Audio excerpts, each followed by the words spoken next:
আজ বিকেলবেলা আমি আর দিদা একটুখানি বেরিয়েছিলাম। প্রথমে ঠিক করেছিলাম মহাপ্রভুর বাড়ি যাব। তখনও কিন্তু জানতাম না যে মৌপ্রিয়া আমাদের বাড়িতে আসবে।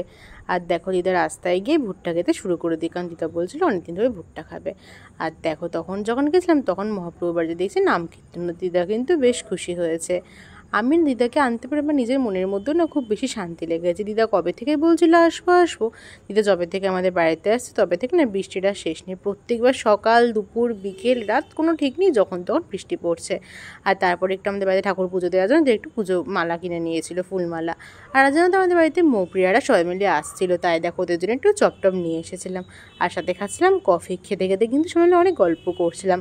আর মাঝখানে দেখো সবাই বড়রা বড়দের মতো গল্প করছিল, আর আমরা তিনজন আমাদের মতো গল্প করছিলাম। আর ওই করতে করতেই দেখো দিদার এসে গেছে ফোন। দিদাকে মনি ফোন করে, দিদা শুয়ে শুয়ে দেখো গল্প করছে। আজ সন্ধ্যেটা কিন্তু এমন করে গল্প করে কিন্তু বেশ ভালোই কেটেছে। আর ভিডিওটা শুরু করলাম পরের দিন থেকে। আজ জানো তো আমরা তিনজনে মিলে সেজেছিলাম, তাই দেখো তিনজনাকার শাড়ি ম্যাচিং করে ব্লাউজ সব কিছু কিন্তু ঠিকঠাক দিদিই করেছিল। প্ল্যানটা কিন্তু দিদির মাথায়।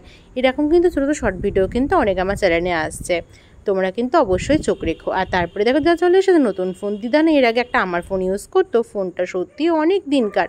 ফোনটা সেরকম সাউন্ডও ছিল না, আর ফোনে না কয়েকটা প্রবলেমও ছিল।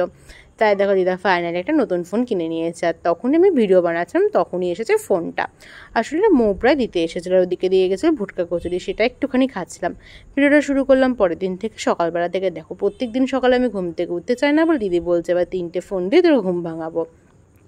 তাই আমাকে বলছিল, আর আমি দেখো ভিডিও করছিলাম বলে দিদি হাসছিল। আজ এই ভিডিওটা কিন্তু এখানেই শেষ করে দিলাম, দেখাবে অন্য কোনো ভিডিওতে।